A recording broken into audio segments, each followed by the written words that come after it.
కశ్మీర్ మంచుమయమైంది. లోయలో ఎటు చూసినా అడుగుల మేర మేటలు వేసిన మంచే కనిపిస్తోంది. ఇళ్ళు, చెట్లు, రోడ్లు, వాహనాలు అంతా మంచే.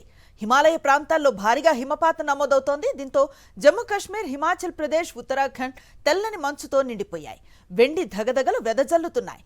వర్షం కురిసినట్లుగా పెద్ద ఎత్తున మంచు కురుస్తోంది.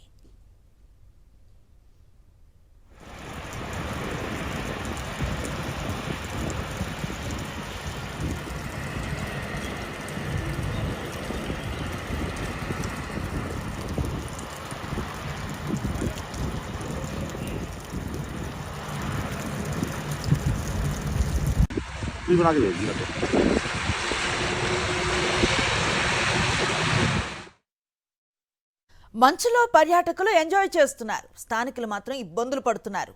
భారీ హిమపాతం కారణంగా జమ్మూ కాశ్మీర్లో సాధారణ జనజీవనం అస్తవ్యస్తంగా మారింది. శ్రీనగర్ ఎయిర్పోర్ట్కు రాకపోకలు సాగించాల్సిన అన్ని విమాన సర్వీసులు రద్దయ్యాయి. విమానాశ్రయంలో రన్వేపై 4 అడుగుల మేర మంచు మేటలు వేసింది. ఎప్పటికప్పుడు మంచును క్లియర్ చేసేందుకు సిబ్బంది చర్యలు చేపడుతున్నారు.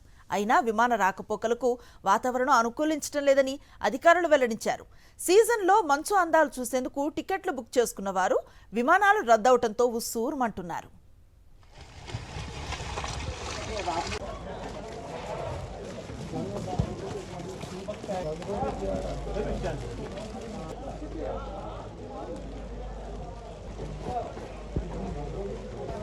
కశ్మీర్ అంటేనే భూతల స్వర్గం. అక్కడ అన్ని ఆకర్షణలే. వీక్షకుల కళ్లకు పండగే. దట్టమైన మంచులో వందే భారత్ పరుగులు చూస్తుంటే ఇది నిజమా కాదా అనిపించక మానదు. భారీ హిమపాతంతో జమ్మూ కాశ్మీర్లో రైల్వే ట్రాకులపైన భారీగా మంచు మేటలు వేసింది. కత్రా, శ్రీనగర్ల మధ్య నడిచే వందే భారత్ రైలు ట్రాకులపై ఉన్న మంచును కోసుకుంటూ ముందుకు దూసుకు వెళుతూ ఉన్న దృశ్యాలు చూపర్లను కట్టిపడేస్తున్నాయి. మంచుతో నిండిపోయిన కత్రా రైల్వే స్టేషన్ శ్వేతవర్ణంలో ఆకట్టుకుంటోంది.